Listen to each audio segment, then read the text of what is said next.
नमस्कार बच्चों, इससे पहले हमने नाटक एकांकी का उद्भव विकास पढ़ा है। अब भारतेंदु युगीन हिंदी निबंधों का परिचय। तो भारतेंदु युग से हिंदी निबंधों का आरंभ हुआ था। तो भारतेंदु युग में विभिन्न पत्र पत्रिकाओं का प्रकाशन आरंभ हो गया था। इस युग के साहित्यकारों के निबंध इनमें प्रकाशित होते रहते थे और इस युग के निबंधकारों में भारतेंदु हरिश्चंद्र, बालकृष्ण भट्ट, बद्रीनारायण प्रेमघन, प्रताप नारायण मिश्र, बाल मुकुंद गुप्त, राधाचरण गोस्वामी के नाम गिनवाए जा सकते हैं। भारतेंदु और उनके मंडल के निबंधकारों ने सभी विषय और समस्याओं पर निबंध लिखे हैं। भारतेंदु के निबंधों की परिधि अत्यंत विस्तृत है। नाटक इनका आलोचनात्मक निबंध है। सौरग में विचार सभा इनका शव्यंग्य प्रधान निबंध है। भारतेंदु के निबंधों में जहां एक और जिंदा दिल्ली और आत्मीयता है, वहीं दूसरी ओर व्यंग्यात्मकता भी है।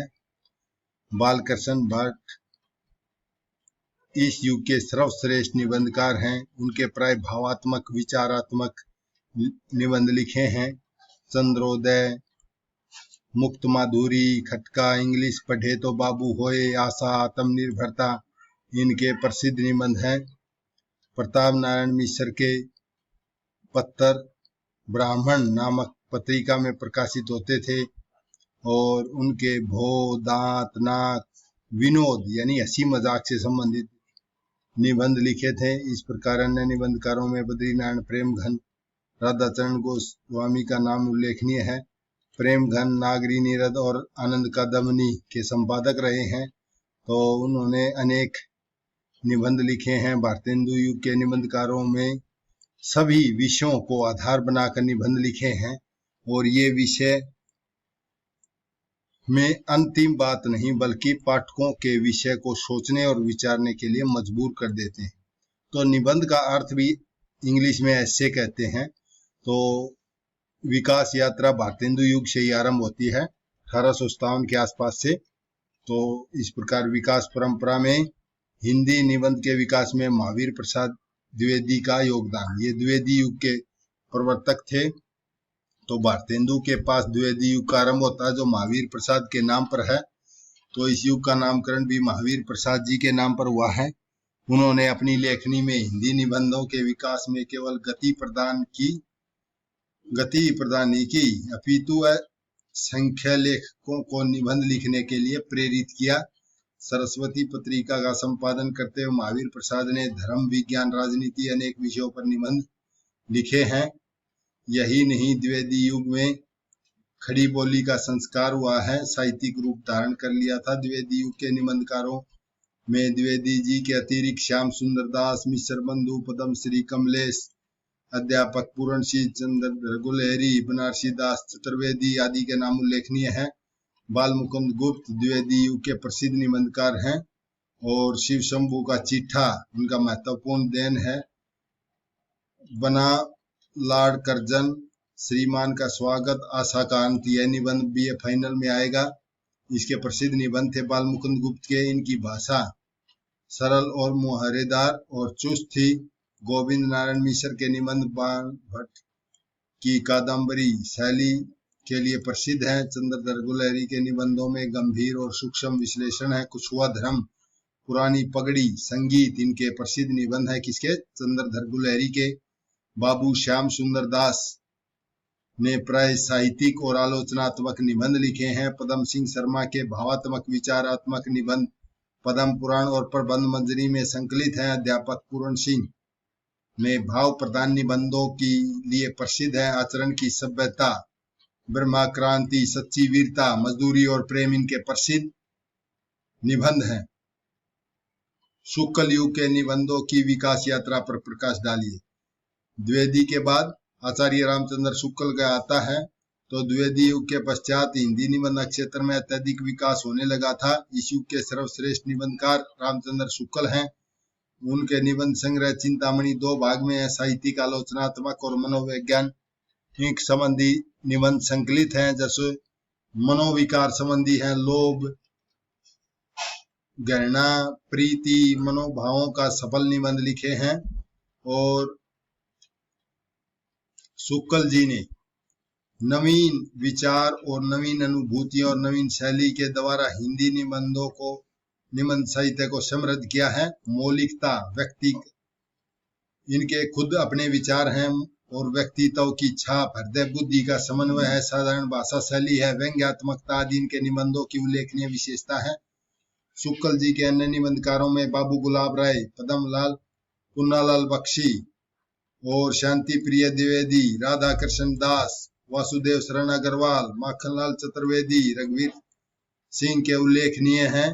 मेरी असफलताएं, ठुलवा कलब, गुलाब राय के प्रसिद्ध आत्मपरक निबंध हैं कुछ, और पंच पातर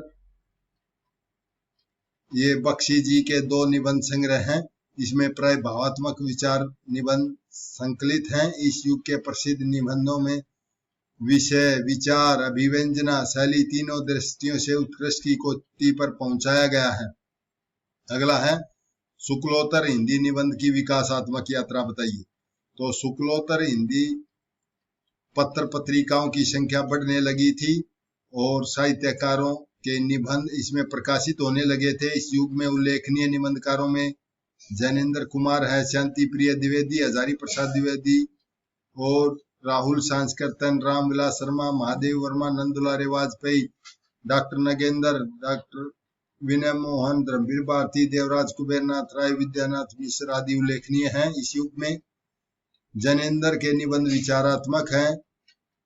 इनके निबंधों से लेखक के गंभीर अध्ययन, मौलिक चिंतन का पता चलता है। शांति प्रिय द्विवेदी के निबंधों में जहां एक और तो संवेदनशीलता, दूसरे आदमी के प्रति क्या है, भावात्मक संवेदन होती है, वही दूसरी ओर परिष्कृत चेतना भी देखी जा सकती है। हजारी प्रसाद द्विवेदी के निबंधों में संस्कृति प्रेम, देश प्रेम, गंभीर विद्वता, सरसता का समन्वय देखा जाता है। समन्वय मतलब सभी को मिलाया गया है, संस्कृति भी, देश प्रेम भी, गंभीर विचार भी। जैसे अशोक के फूल, कल्पलता हजारी प्रसाद द्विवेदी के निबंध हैं।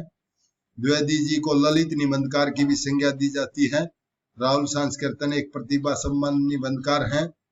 इनके निबंधों में साहित्य, दर्शन, विज्ञान पर विचार मिलते हैं। जो भूल न सका, रेल का विकट खेल, जो लिखना पड़ा, ये आदि बदन आनंद को चैन के संस्मरणात्मक निबंध है। खरगोश के सिंह, प्रभाकर माचवे का आत्मपरक निबंध है। महादेव वर्मा ने अतीत के चलचित्र, स्मृति की रेखाएं, श्रृंखला की कड़ियां आदि शीर्षक से संस्मरणात्मक निबंध लिखे हैं। और विद्यानिवास मिश्र, कुबेरनाथ राय द्विवेदी जी के ललित निबंधकार परंपरा को आगे बढ़ाया है और श्री राम का मुकुट भीग रहा है मिश्र जी के प्रसिद्ध निबंध संग्रह हैं। इस दृष्टि से वासुदेव शरण अग्रवाल, नगेंद्र, आचार्य नंदुलारे वाजपेयी आदि उच्च कोटि के निबंधकार लेखक हैं। अब आता है हिंदी रिपोर्टाज का संक्षिप्त परिचय दे। रिपोर्टाज क्या होती है? जो जिस प्रकार एक रिपोर्टर न्यूज देता है तो उसी प्रकार रिपोर्टाज किसी घटना का वर्णन करके उसमें लिखता है। तो हिंदी रिपोर्टाज का आरंभ शिवदान सिंह चौहान का प्रसिद्ध लखीमपुरा से माना जाता है। शिवदान सिंह चौहान ने लखीमपुरा लिखा था। इसे रूपाम पत्रिका में 1938 में प्रकाशित किया था। तो हिंदी रिपोर्टाज लेखकों में रागणे राघव का नाम अग्रणी है। 43 और 44 में बंगाल में पड़े अकाल की रिपोर्टाज से साहित्यिक रूप प्रस्तुत किया। इसके बाद तूफानों के बीच नाम दे करके पुस्तक के रूप में प्रकाशित करा था। किसने कराया था? रागणे राघव ने। इसके बाद धर्मवीर भारती, शमशेर बहादुर, श्रीकांत आदि का नाम रिपोर्टाजों में लेखकों में गिना जाता है। हिंदी की आत्मकथा साहित्य पर प्रकाश डाली। आत्मकथा क्या होती है? जैसे कि हमने इनका अंतर पढ़ा था, आत्मकथा क्या है और जीवनी क्या है।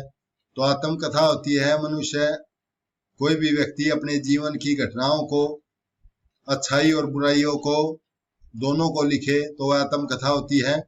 अपने जीवन वृत्तांत को दर्शाने वाले लेखक की कृति को आत्मकथा कहलाती है, यानी कि स्वयं के द्वारा लिखी गई कथा को आत्मकथा कहते हैं। श्याम सुंदर दास की गद्य रचना मेरी आत्मकथा सच्चे अर्थों में पहली आत्मकथा मानी जाती है। इससे पूर्व बनारसी दास जैन ने अर्ध कथानक नामक आत्मकथा की रचना करी थी, परंतु यह पद्यात्मक थी।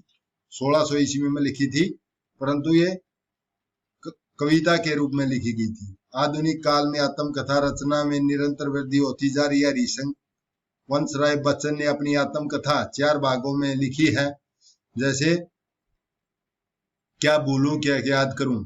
साहित्यिक दृष्टि से राजेंद्र बाबू की मेरी आत्मकथा एक विशेष रचना है। सुभाष चंद्र बोस, सत्यदेव, परिव्राजक, राहुल सांस्कृतन, यशपाल आदि की आत्मकथाएं भी हिंदी आत्मकथा की एक महत्वपूर्ण स्थान रखती हैं। और अब लास्ट प्रश्न रह जाता है इसका। लास्ट प्रश्न है, हिंदी के जीवनी साहित्य पर प्रकाश डालिए। तो जीवनी है किसी दूसरे महान आदमी की घटनाओं को, उसकी जीवन दिनचर्या को, उसके साहित्य को लिखना, तो वह जीवनी होती है। यद्यपि हिंदी में जीवनी साहित्य का आरंभ भक्ति काल रचनाओं से माना जा सकता है, जैसे भक्तमाल नाभादास ने लिखी थी, तो दूसरे कवियों की इसमें जीवनियां लिखी हैं तो माना जाता है। परंतु आधुनिक शैली में रची गई जीवनियों में भारतेंदु युग से प्राप्त होनी आरंभ होती हैं। 1893 में मीराबाई का जीवन चरित आधुनिक काल की पहली जीवनी मानी गई है। हिंदी में अधिकांश जीवनियां वीर पुरुषों और धार्मिक महात्माओं, राजनीतिक नेता, साहित्यकार, अन्य पुरुषों के जीवन पर लिखी जाती हैं। तो विशेष रूप से इंदिरा गांधी, सुभाष चंद्र बोस, प्रेमचंद, दयानंद आदि की जीवनियां अत्यधिक लोकप्रिय हुई है। तो इस प्रकार जीवनियां लिखी हैं दूसरे लोगों के ऊपर। मैं आशा करता हूं आपको समझ में आया होगा। धन्यवाद।